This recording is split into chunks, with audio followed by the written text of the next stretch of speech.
Pernahkah Anda berdiri di sebuah masjid untuk melaksanakan sholat subuh, lalu saat imam bangkit dari ruku pada rakaat kedua, ia berdiri lebih lama dan mengangkat kedua tangannya untuk berdoa?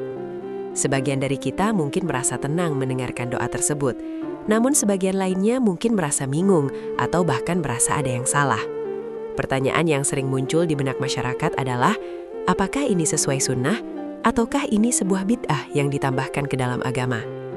Perdebatan mengenai kunut subuh bukanlah hal baru. Ia telah ada selama lebih dari 1000 tahun. Namun, di era media sosial sekarang, isu ini seringkali digoreng hingga menyebabkan perpecahan, saling tuduh, bahkan saling memboikot antar sesama muslim. Fenomena saling menyalahkan ini terjadi karena kurangnya pemahaman tentang luasnya cakrawala fikih dalam Ahlus Sunnah wal Jamaah. Banyak orang memahami Islam secara kaku, seolah-olah hanya ada satu kebenaran tunggal dalam masalah cabang, furu'iyah. Padahal, Islam yang dibawa oleh Rasulullah SAW adalah agama yang luas dan mengakomodasi perbedaan ijtihad selama masih memiliki landasan dalil. Jika kita hanya melihat satu sudut pandang, kita akan mudah terjebak dalam sifat merasa paling benar dan dengan mudah melabeli saudara seiman sebagai pelaku bid'ah yang sesat. Hal ini sangat berbahaya bagi persatuan umat yang saat ini sedang diuji dari berbagai arah. Video ini hadir bukan untuk memperkeruh suasana, melainkan untuk memberikan klarifikasi ilmiah berdasarkan pandangan para ulama besar Ahlus Sunnah wal Jamaah. Kita akan menelusuri akar sejarah, dalil-dalil yang digunakan oleh masing-masing mazhab, dan bagaimana seharusnya sikap seorang muslim ketika menghadapi perbedaan ini.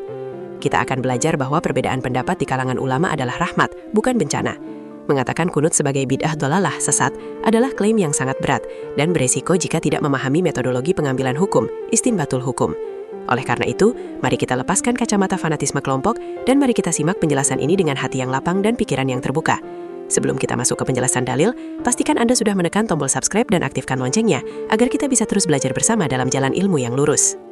Untuk menjawab apakah kunut subuh itu bid'ah, kita harus terlebih dahulu memahami apa sebenarnya definisi bid'ah menurut para ulama otoritatif dalam Ahlus Sunnah wal Jamaah. Secara bahasa, bid'ah memang berarti sesuatu yang baru. Namun secara syariat, terjadi pembagian yang sangat detail oleh para imam besar.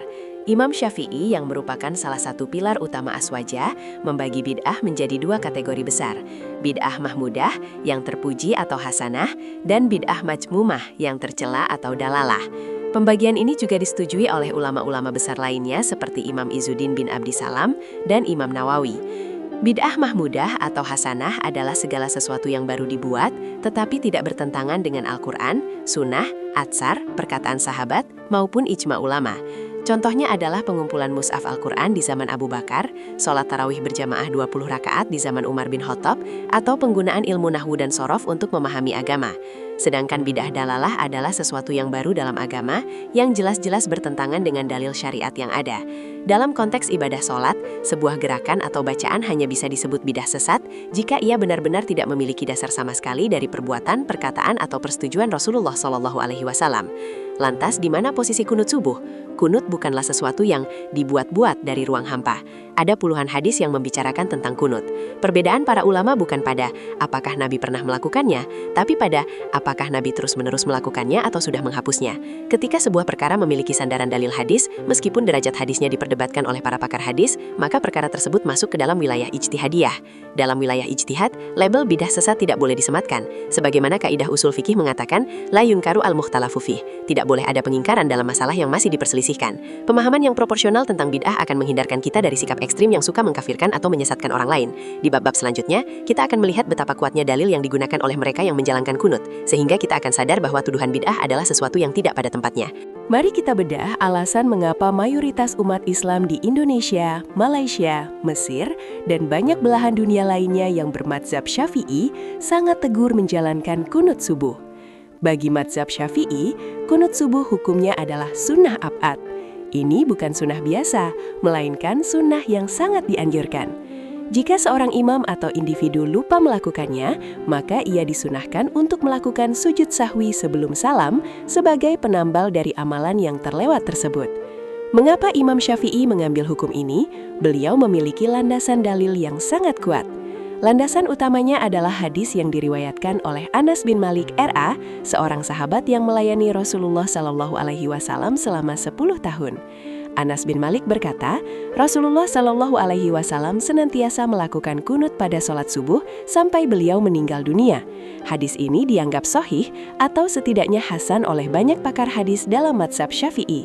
Logikanya sederhana, Anas bin Malik adalah orang yang paling tahu kebiasaan harian Nabi. Jika beliau bersaksi bahwa Nabi melakukannya hingga wafat, maka itu adalah sunnah yang berlaku terus-menerus, daim. Selain itu, praktik ini juga dilakukan oleh para khalifah seperti Abu Bakar, Umar, dan Utsman bin Affan dalam riwayat-riwayat tertentu. Sementara itu, mazhab Maliki juga memiliki pandangan yang serupa, namun dengan sedikit perbedaan teknis. Menurut Imam Malik, kunut subuh adalah hal yang disyariatkan dan utama, fadilah. Namun dalam mazhab Maliki, kunut lebih utama dilakukan sebelum ruku pada rakaat kedua dan dibaca secara lirih, sir. Bagi pengikut Imam Malik dan Imam Syafi'i, kunut adalah sarana komunikasi yang indah antara hamba dan Tuhannya di waktu fajar yang barokah. Doa kunut berisi pujian, permohonan hidayah, perlindungan, dan pengakuan atas kekuasaan Allah. Jadi, ketika ada seseorang yang menuduh kunut sebagai bid'ah, secara tidak langsung ia sedang menuduh Imam Syafi'i dan Imam Malik, dua mujtahid mutlak yang diakui dunia sebagai orang yang melakukan bid'ah. Tentu ini adalah kesimpulan yang sangat dangkal. Ahlus Sunnah wal Jamaah sangat menghormati ijtihad kedua imam besar ini sebagai jalan yang sah menuju ridho Allah Subhanahu wa Ta'ala.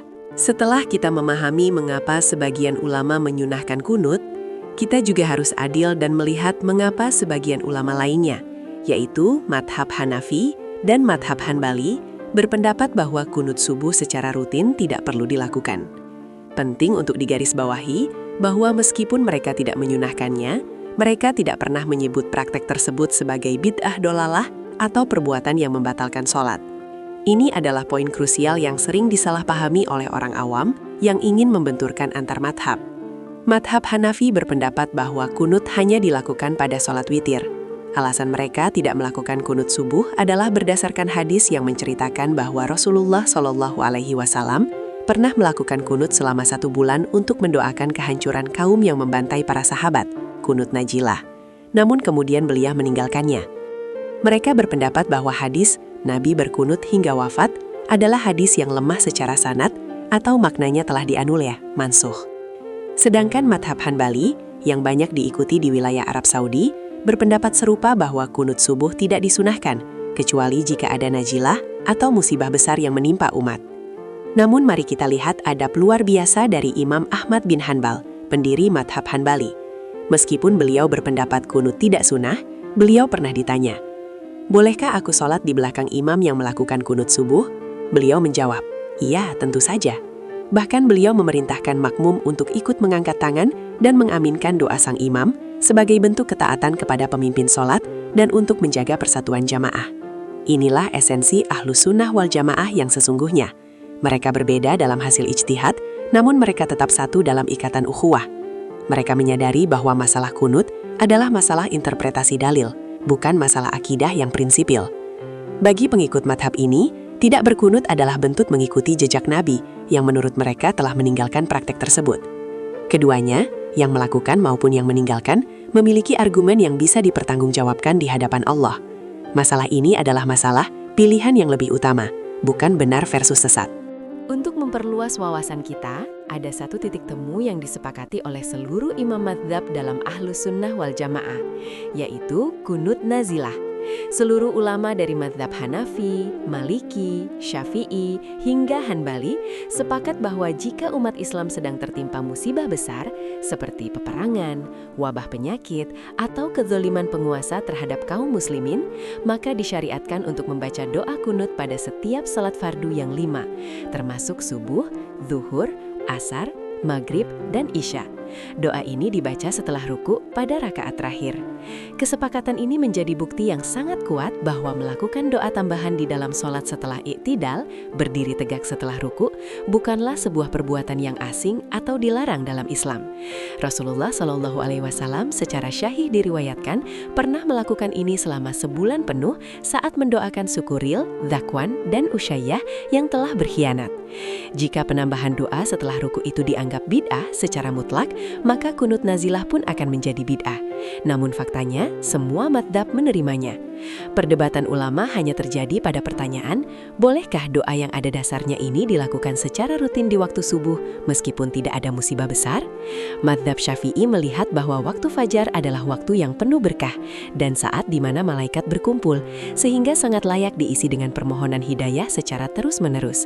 Sedangkan madzhab lain melihatnya harus dikaitkan dengan sebab tertentu. Memahami konsep kunut nazilah ini seharusnya meredam emosi orang-orang yang terlalu cepat membidahkan kunut subuh. Jika esensi perbuatannya saja, berdoa setelah ruku, disepakati kebolehannya dalam kondisi tertentu, maka perbedaannya hanyalah pada soal waktu dan konsistensi. Hal ini mempertegas bahwa kunut subuh berada dalam ruang lingkup perbedaan pendapat yang diakui, ikhtilaf mu'tabar. Seseorang yang mengaku ahlus sunnah wal jamaah seharusnya merasa nyaman dengan perbedaan ini, karena kedua pendapat tersebut memiliki akar yang sama pada sunnah Rasulullah SAW. Setelah kita mempelajari dalil-dalil yang tampak saling bertentangan, mari kita melihat bagaimana para raksasa ilmu, para imam madhab, menyikapi perbedaan ini dengan adab yang sangat mulia. Kisah yang paling terkenal adalah saat Imam Syafi'i berkunjung ke Baghdad dan sholat subuh di masjid yang berada di lingkungan pengikut Imam Abu Hanifah. Sebagaimana kita tahu, Imam Syafi'i berpendapat kunut itu sunnah, sementara Imam Abu Hanifah tidak. Namun, pada sholat subuh tersebut, Imam Syafi'i tidak membaca kunut. Para muridnya terheran-heran dan bertanya setelah sholat, "Wahai Imam, bukankah engkau berpendapat kunut itu sunnah ab'ad? Mengapa tadi engkau meninggalkannya?" Imam Syafi'i menjawab dengan jawaban yang sangat menyejukkan hati. "Aku meninggalkannya karena rasa hormatku kepada pemilik kubur ini," sambil menunjuk makam Imam Abu Hanifah. Beliau lebih memilih menjaga perasaan para pengikut Imam Abu Hanifah dan menunjukkan rasa hormat kepada gurunya daripada bersikukuh dengan ijtihad pribadinya di tempat tersebut. Inilah potret nyata ahlus sunnah wal jamaah. Ilmu membuat mereka bijak, bukan membuat mereka merasa paling benar sendiri. Begitu juga sikap Imam Ahmad bin Hambal. Meskipun beliau secara pribadi tidak melakukan kunut, beliau berkata kepada para muridnya bahwa jika imam yang memimpin sholat melakukan kunut, maka makmum harus mengikutinya dan mengaminkan doanya. Beliau tidak ingin ada perselisihan di dalam syaf sholat. Beliau menyetir kaidah bahwa perbedaan pendapat imam tidak membatalkan keabsahan makmum. Pelajaran besar bagi kita hari ini adalah, jika para imam yang ilmunya seluas samudra saja bisa saling menghormati dan tidak saling membid'ahkan, mengapa kita yang ilmunya baru setetes air di ujung jari justru saling menghujat? Mengatakan kunut sebagai bid'ah sesat adalah bentuk kelancangan terhadap ijtihad para imam madhab. Seharusnya kita malu kepada para pendahulu kita yang lebih mendahulukan persatuan umat di atas ego pendapat masing-masing. Adab jauh lebih tinggi daripada sekadar tahu dalil, karena dalil tanpa adab hanya akan melahirkan kesombongan intelektual. Sebagai kesimpulan dari seluruh penjelasan ini, apakah kunut subuh itu bid'ah? Berdasarkan metodologi Ahlus Sunnah wal Jamaah, jawabannya adalah bukan. Kunut subuh adalah masalah ijtihadiyah furu'iyah, cabang agama yang memiliki sandaran dalil hadis dan dipraktikkan oleh para ulama salaf yang soleh. Menuduh kunut sebagai bidah yang sesat berarti kita telah menyesatkan jutaan umat Islam sejak zaman Imam Syafi'i hingga hari ini, termasuk para guru dan kiai kita. Ini adalah tindakan yang melampaui batas dan tidak berdasar pada ilmu yang luas. Ahlus Sunnah wal Jamaah adalah kelompok yang menempuh jalan tengah, wasatiyah. Kita mengakui keberadaan hadis yang menyunahkan kunut, dan kita juga mengakui adanya interpretasi ulama lain yang tidak menyunahkannya. Kedua pendapat tersebut sah secara syariat. Yang benar-benar salah dan dianggap bid'ah dalam perilaku adalah perpecahan, kebencian, dan sikap merasa paling benar sendiri yang menyebabkan putusnya tali silaturahmi antar sesama muslim. Ingatlah, musuh-musuh Islam tidak peduli apakah kita sholat pakai kunut atau tidak. Mereka hanya peduli bagaimana caranya agar kita terus bertikai dan lemah sebagai sebuah umat. Mari kita fokus pada hal yang lebih besar. Masalah utama kita hari ini bukan lagi perdebatan kunut, tapi bagaimana mengajak generasi muda kita mau kembali ke masjid untuk sholat subuh berjamaah, pakai kunut atau tidak. Jangan sampai karena kita meributkan masalah kunut, orang-orang yang baru belajar agama justru merasa takut dan menjauh dari Islam karena melihat para penganutnya yang tidak rukun. Mari kita ikuti jejak Imam Syafi'i dan Imam Ahmad dalam beradab. Jika Anda berkunut, lakukanlah dengan penuh kehusyukan dan jangan rendahkan mereka yang tidak melakukannya. Jika Anda tidak berkunut, tetaplah aminkan doa imammu dengan tulus dan jangan sebut saudaramu sebagai ahli bid'ah. Terima kasih telah menyimak konten edukatif ini. Semoga Allah senantiasa menyatukan hati kita dalam kebenaran dan kasih sayang. Jika Anda merasa konten ini bermanfaat untuk mendinginkan suasana umat, silahkan like, share, dan tulis di kolom komentar. Indahnya perbedaan dengan ilmu dan adab. Saya, Suara Surau. Wassalamualaikum warahmatullahi wabarakatuh.